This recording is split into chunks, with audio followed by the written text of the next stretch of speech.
Hello दोस्तों, स्वागत है आपका इस नए वीडियो में। और आज के इस वीडियो में हम देखेंगे पाइथन के ओ लेवल के M3 R5 के कुछ क्वेश्चन। तो चलिए शुरुआत करते हैं पहले क्वेश्चन से। तो यहाँ पे हमारा पहला क्वेश्चन आ रहा है, print A calendar of January 2024। तो इसको कैसे सॉल्व करना है, तो सबसे पहले आप यहाँ से पाइथन में उसका आइडियली ओपन कर लीजिएगा, ठीक है। और यहाँ से उसे फुल स्क्रीन करके यहाँ से फाइल में एक न्यू फाइल बनाइएगा, फुल स्क्रीन। और इस फाइल को इजीली में सेव कर लीजिएगा। हाँ, और कुछ नाम दे देते हैं इसका, जैसे हमने इसको नाम दे दिया टेस्ट, ठीक है, दे दिया हमने। और इसमें लिख रहे हैं हम पहला क्वेश्चन सॉल्व कर रहे हैं, तो इसके लिए लिखना पड़ता है पहले इंपोर्ट कैलेंडर, ठीक है। उसके बाद लिखना पड़ता है कि कौन सी ईयर का, तो 2024 का। मंथ बताइए कौन सा, तो 1। अब इसमें कहते हैं कि प्रिंट कर दीजिए कैलेंडर वाले मॉड्यूल में से मंथ को। और उसके अंदर से कह रहे हैं कि दो चीज़ें लगता है, जब ये हम चलाते हैं मंथ तो हमसे वो दो चीज़ें मांगता है, ईयर मांगता है और मंथ मांगता है, जिसमें हमने ऑलरेडी वैल्यू को भर रखा हुआ है। यहाँ पे रन कराते हैं इस चीज़ को और ओके कर देते हैं। तो यहाँ पे हमारा पहला क्वेश्चन सॉल्व होता हुआ दिख गया। अब ठीक इसी तरीके से आते हैं दूसरे क्वेश्चन पे, इसको मिटा देते हैं। यहाँ पे आ रहा है calculate days difference between two dates, मतलब कि यूज़र दो डेट्स देगा, उसमें से हमें उनके बीच का अंतर बताना है। तो ये कैसे सॉल्व कर सकते हैं, तो आइए देखते हैं। सबसे पहले आप यूज़र से एक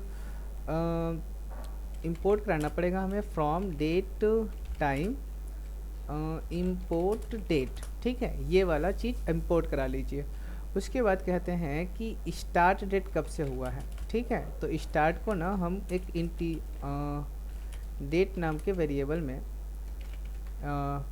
डेट नाम के फंक्शन में यूजर से इनपुट ले लेंगे, ठीक। इसको कुछ ऐसे देना पड़ेगा हमें, थोड़ा कॉम्प्लिकेटेड तो है बट देखते हैं।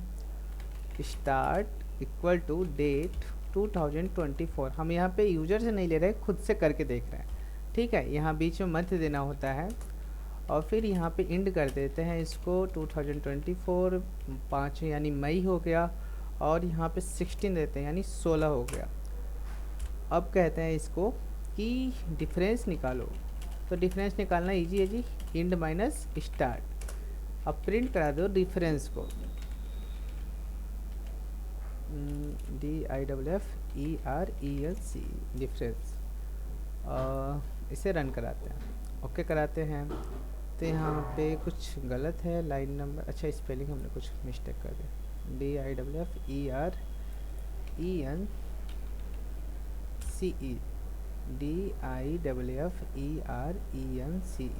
अब इसको रन कराते हैं।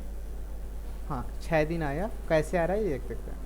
स्टार्ट हमने कब करा है कि 10 मई 2024 को स्टार्ट हो रहा है डेट, और 16 मई 2024 को एंड हो रहा है। तो इसकी वजह से यहाँ पे डिफरेंस जो बना है वो 6 दिन का बना हुआ है। आपको समझा देते हैं कि ये जो फ्रॉम डेट टाइम है, इसमें से हम इंपोर्ट कर रहे हैं डेट को, ठीक है। और स्टार्ट में हम क्या कर रहे हैं कि एक डेट नाम का फंक्शन होता है, जब भी आप डेट को इंपोर्ट करते हो तो वो एक डेट नाम का फंक्शन देता है। वो 3 चीज़ें आपसे लेता है, सबसे पहले आपसे ईयर लेता है, फिर मंथ लेता है और फिर आपसे डेट लेता है, ठीक। ऐसे ही इंड के वेरिएबल में भी हमने किया है कि ईयर दे दिया, मंथ दे दिया और डेट दे दिया। डिफरेंस में क्या किया हमने कि इंड में से स्टार्ट को घटा दिया कि कब काम ख़त्म हो रहा है, उसमें से कब स्टार्ट हुआ इसको माइनस कर दिया, जिससे हमें पता चल जाता है। आप इजीली अपने मैथ से ही देखिए ना, अगर आपने काम 16 तारीख को ख़त्म किया है और स्टार्ट 10 तारीख को किया था तो कैसे निकालते हैं, इजी में है, 16 में से 10 घटा के निकाल लेते हैं। तो वही कार्य पाइथन में भी करना है, कुछ इतना कठिन नहीं है। और इसको हटाते हैं, आते हैं नेक्स्ट पे। Find given character is Wavell और नॉट, मैंने कि पता करना है कि जब भी यूज़र कुछ वावेल कैरेक्टर देगा तो वो वावेल है कि नहीं है, यही आपको पता करके बताना है। तो इसको करना इजी है, एक वावेल बनाइए, ठीक है। उसमें एक एरे बना लीजिए, उस एरे में ना वही AEIOU,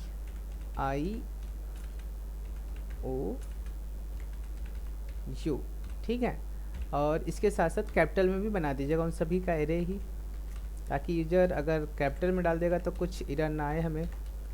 वही सारे कैरेक्टर कैपिटल में कर रहे हैं बस, ठीक है। एक एरे में हमने बना दिया। अब कैरेक्टर को यूजर से इनपुट लेंगे, ठीक है। इसे इनपुट नाम का एक फंक्शन बना दिया हमने, कैरेक्टर में यूजर से इनपुट लेंगे। अब कह रहे हैं कि इफ़ यानी यदि कैरेक्टर जो है अगर वो इन होता है वावेल में, माने कि वावेल में अगर कैरेक्टर है तो प्रिंट कर दो दिस इज वावेल, ठीक है। अब एल्स वाले पार्ट में लिखते हैं कि अगर ये नहीं होता है तो दिस इज नॉट वावेल। अब आपको समझा देते हैं यहाँ पे कि अगर यूज़र ने यहाँ पे पी किसी कारणवश पी इंसर्ट कर दिया, ठीक है, तो वो यहाँ पे आएगा कि यदि कैरेक्टर यानी पी इन वावेल है, इन वावेल में कहीं पे भी पी है, तब तो ये वाली लाइन चलनी चाहिए। अगर नहीं होगा तो नीचे वाली लाइन चलेगी। इजी वे में आप बस समझ लीजिए इस चीज़ को। तो इसको रन कराते हैं। तो यहाँ पे आप जब देखोगे कि जब ये रन होगा तो ये सबसे पहले आपसे इनपुट के लिए पूछ रहा है। तो अगर मैंने के दिया तो यहाँ पे आ रहा है दिस इज नॉट वावेल, ठीक है। फिर से इसको रन करके देखते हैं। अगर मैंने इसमें ई दिया और इंटर करते हैं हम, तो हमें मैसेज आ रहा है दिस इज वावेल, यानी कि हमारा प्रोग्राम बिल्कुल सही है। तो इस तरीके से हमने तीसरा क्वेश्चन भी ख़त्म कर लिया। और चौथे क्वेश्चन की तरफ देखते हैं, जिसमें बहुत ही सिंपल सा क्वेश्चन लिखा हुआ है, find given number is even और ऑड। मतलब कि आपको ये पता करना है कि दी गई संख्या इवन है कि ऑड है। बहुत ही इजी है जी। नम नाम का एक वेरिएबल बना लीजिए, इंटीजर में इनपुट लिखिए और इंटर कर दीजिए। इससे क्या होगा कि जब भी यूज़र कुछ भी इनपुट देगा तो वो बाय डिफ़ॉल्ट इंटीजर हो जाएगा, ठीक है, क्योंकि हमने उसको किसके अंदर डाल दिया है, इंट फंक्शन के अंदर डाल दिया। देखिए ये रहा इंट, इसका ब्रैकेट ओपन हो रहा और उसके अंदर हमने इनपुट को रख दिया है। इसके बाद हम इससे कहते हैं कि यदि, ठीक है, इफ़ मतलब यदि नंबर जो है मॉड्यूल होता है 2 से, ठीक है, यदि नंबर मॉड्यूल करने पे 2 से 0 के बराबर आता है, तब तो प्रिंट कर दो कि दिस इज इवन नंबर, ठीक है। अगर 2 से मॉड्यूल होने के बाद 0 अगर बराबर हो जाता है तो एल्स करते हैं print this is odd number, ठीक है। अगर आप बहुत ही बिगनर होंगे तो आपको इसका मतलब समझा देते हैं, बट ऐसा समझाना नहीं होता है। आप यहाँ तक आए हो तो कहीं ना कहीं इसका मतलब जानते ही होंगे, बट फिर भी बता देते हैं। एज्यूम करके चलिए कि यूज़र ने यहाँ पे 10 लिखा, ठीक है, यूज़र ने यहाँ पे क्या लिखा, जब भी ये प्रोग्राम चलेगा तो यूज़र ने यहाँ पे 10 इनपुट कर दिया। तो इस वाली लाइन पे कोड आके ऐसे कुछ होगा कि 10 को डिवाइड किया जाएगा 2 से, ठीक है, और जब डिवाइड किया जाएगा तो कुछ उसका रिमाइंडर बचेगा। तो अगर रिमाइंडर मान लीजिए कि 0 बचेगा, मानना क्या है 0 ही बचेगा। 2 से 10 में डिवाइड देंगे आप तो क्या बचेगा, 0 ही बचने वाला है। तो अब यहाँ पे सीधा सीधा आंसर, इतने दूर का आंसर क्या हो गया, 0 हो गया, ठीक है। वो रिमाइंडर को ही लेता है। ये मॉड्यूलो जो इसको मॉड्यूलो कहा जाता है, तो इसको रिमाइंडर करना ही कार्य होता है। तो यहाँ पे आंसर बन गया इतने दूर का 0, ठीक है। और 0 इक्वल टू 0, यानी यदि 0 बराबर होता है 0 के, तब तो कह दो कि this is even number, else this is odd number. Assume करके चलते कि यूजर ने इस बार 13 दिया है यहाँ पे, तो वो नीचे वाली लाइन पे आएगा, 13 को डिवाइड करेगा 2 से, यानी आंसर बचेगा आपका 1, यानी रिमाइंडर बचेगा क्या, 1। तो 1 इक्वल टू 0, क्या थोड़ा देख के बताइए, तो 1 इक्वल टू है 0 के, नहीं होगा। तो नहीं होने पे एल्स का पार्ट चलता है, ये हमारा प्रोग्रामिंग कहता है। तो इस प्रोग्राम को रन करके देख लेते हैं एक बार, उसके बाद नेक्स्ट क्वेश्चन पे चला जाएगा। F5C से रन कराते हैं और देखते हैं। तो अगर हमने 67 इनपुट किया, इंटर दबाया, तो हमें मैसेज आ रहा है this is odd number. Odd number मतलब विषम संख्या होता है, ठीक है। आगे चलते हैं। Find factorial of given number. थोड़ा सा क्वेश्चन लेंथी है बट इजी है, ये भी कुछ खास नहीं है। यूजर इस बार भी नंबर इनपुट करेगा, इंटीजर में होना चाहिए वो, ठीक है। और यहाँ पे हम कह देते हैं कि एक फैक्ट नाम का वेरिएबल बना दो जिसमें 1 स्टोर करके रखे रहो, आगे इसका काम आएगा। बस आप अभी के लिए फैक्ट नाम के वेरिएबल में 1 स्टोर करके रख लीजिए, ठीक है। अब इससे कहते हैं कि यदि नंबर जो है वो छोटा होता है 0 से, तो प्रिंट कर दीजिए factorial of factorial is not exists for negative number, ठीक है।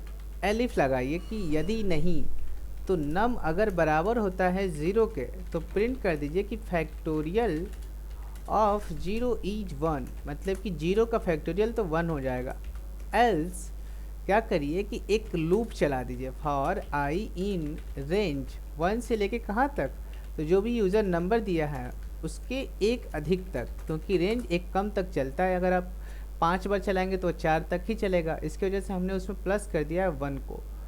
अब इसमें कह रहे हैं कि फैक्ट नाम के वेरिएबल में फैक्ट को गुणे करके आई से, बाद में क्या करो, प्रिंट कर दो कि factorial of num is fact. ठीक है, इससे रन कराते हैं तो इंटर करने पे हमें आया कि 5 फैक्टोरियल ऑफ 5 इज 120। ठीक है, इसको फिर से रन कराते हैं और 0 देख के देखते हैं तो फैक्टोरियल ऑफ 0 इज 1, और यहाँ पे फिर से इसको रन कराते हैं और देखते हैं -5। तो हमें आ रहा है मैसेज कि factorial is not exist for negative number. अब जिसको फैक्टोरियल ही नहीं पता है उसको मैं समझा देना चाहता हूँ कि फैक्टोरियल रियल लाइफ में होता क्या है। बहुत ही इजी तरीके से समझ लीजिए कि अगर आपको किसी ने कहा कि मुझे 5 का फैक्टोरियल बता दो, 5 का क्या बता दो, फैक्टोरियल बता दो, तो आप उसको कुछ ऐसे कह सकते हैं कि 5 × 4 × 3 × 2 × 1, यानी कि 5 × 4 × 3 × 2 × 1। अब इन सब का थोड़ा मल्टीप्लाई करिए तो 5 चौको 20, 3 60, 2 120, 1 में 120। ठीक है, 120। तो इसी तरीके से अगर किसी ने आपसे कहा कि थोड़ा 4 का फैक्टोरियल बता दो, तो आप कह सकते हो 4 × 3 × 2 × 1। मतलब इतना सिंपल है ये कि जो भी नंबर यूज़र दे रहा है, पूछ रहा है, वहाँ से लेके लास्ट 1 तक आप इंटू करते चले आइए, यानी कि गुणा करते चले आइए। तो इस बार आंसर क्या हो जाएगा, 4 3 12, 12 दूनी 24 और 24 से कम 24, यानी आंसर जो हो जाएगा वो 24 हो जाएगा। ठीक है, तो इस तरीके से यहाँ पे क्या हो रहा होगा, तो यूज़र पहले कुछ नंबर, मान लीजिए कि यूज़र ने क्या दिया, 5 दिया। ठीक है, यूज़र ने क्या दे दिया, 5 दे दिया, और हमने एक वेरिएबल बनाया है जिसमें फैक्ट को रखा है, उसमें 1 रख दिया। वो इसलिए रखा था कि नीचे जब हम यहाँ पे कुछ कार्य करेंगे तो वो ये एरर ना बता दे, इसकी वजह से हमने इसमें पहले से ही 1 रखा हुआ है। अब यहाँ पे तीसरी लाइन कह रही है कि यदि ये जो नंबर इनपुट किया है वो तो इसी में आएगा, नम, तो नम अगर यानी 5 छोटा होता है 0 से, तब ये लाइन चलनी चाहिए थी।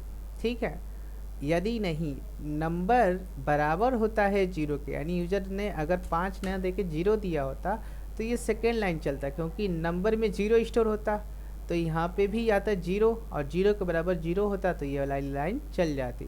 यानी एलिफ एक से ज़्यादा कंडीशन को लगाने के लिए यूज किया जाता है। एट द एंड अगर ये भी नहीं हुआ, 0 से छोटा भी नहीं है, 0 के बराबर भी नहीं है, तब एक ही कार्य बच जाता है, ये वाला। इसमें हमने कहा है कि एक लूप चलाओ in range, for I in range. कहाँ से चलाना है, तो 1 से लेके जितना भी यूजर ने नंबर दिया, मतलब कि अगर 5 दिया है तो यहाँ पे भी 5 आ गया, यानी 5 + 1 यानी 6 तक, 1 से लेके 6 तक का लूप एक चलाओ। उसमें करना क्या कि जो भी हमारा ये फैक्ट नाम का वेरिएबल था, ये उसमें क्या कर दो कि फैक्ट गुणे आई कर दो। यानी कि अगर यहाँ पे 5 था तो पहली बार आया, तो यहाँ पे फैक्ट में पहले कितना होगा, फैक्ट में रहा होगा, फैक्ट गुणे आई, फैक्ट में रहा होगा, फैक्ट में तो 1 था, तो हमने कहा कि फैक्ट 1 × 1 कर दो। ठीक, ये लूप फिर से जाएगा, इस बार क्या चेक करेगा 2, क्योंकि एक लूप चल रहा है ना अभी, क्योंकि 5 6 से छोटा ही है। तो दूसरी बार जब आएगा तो इस बार फैक्ट में ऑलरेडी हो चुका होगा 1, तो 1 के बाद क्या हो जाएगा यहाँ पे 2, यानी इस बार इसमें 2 स्टोर हो गया, फिर चलेगा, फिर 3 होगा, फिर 4, फिर 5, ऐसे चलते चलते जाएगा। जब लूप 5 से अधिक हो जाएगा, ठीक है, 5 से क्या हो जाएगा, अधिक हो जाएगा, तो वो लूप यहीं पे स्टॉप हो जाएगा। तो आई होप ये थोड़ा सा क्वेश्चन लेंथी तो है, बट ये क्वेश्चन आता बहुत है। फैक्टोरियल का क्वेश्चन ऐसा नहीं हो सकता कि किसी भी पाइथन के प्रोग्राम में पूछा ना जाए, बहुत बार बार पूछा जाता है। तो एक डीप तरीके से इसको लर्न करिएगा और अच्छे से इसको याद किए रहिएगा। तो अगर आपको ये वीडियो बिल्कुल भी पसंद आया है तो वीडियो को लाइक करिएगा, और चैनल पे आप नए आए हो तो सब्सक्राइब कर दीजिएगा, क्योंकि यहाँ पे चैनल पे टेक से रिलेटेड ही वीडियो मिलते हैं। Thank you guys.